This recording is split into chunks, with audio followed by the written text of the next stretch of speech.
Urge, la rédactrice en chef de Sputnik a pu interviewer les suspects de l'affaire Skripal. L'Occident a commis une erreur stratégique concernant la Syrie, même s'il s'oppose au règlement en Syrie et torpille ce processus. Les États-Unis ne peuvent influer sur la situation dans ce pays. Les groupes terroristes y essuient une défaite écrasante et Damas a réinstauré son contrôle sur pratiquement tout le pays, sauf sur certaines petites régions, ont rappelé à Sputnik deux politologues iraniens.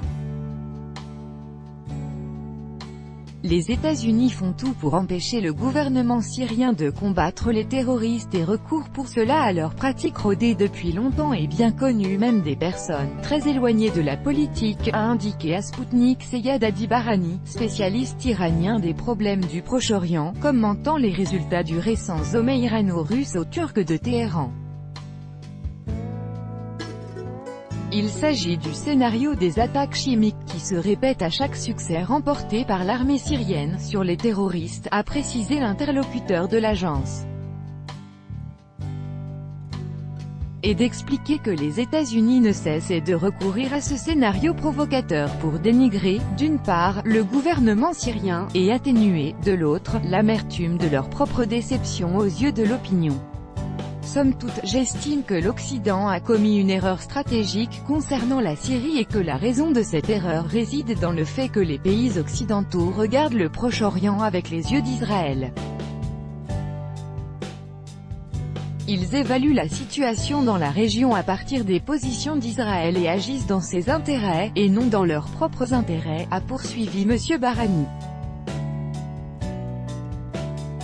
Selon ce dernier, les pays occidentaux, y compris les États-Unis, ont dépensé des milliards de dollars pour renverser le gouvernement de Bachar el-Assad sans parvenir à leur objectif. Et voilà que maintenant, ils paient pour leur aveugle politique pro-israélienne, a résumé le politologue.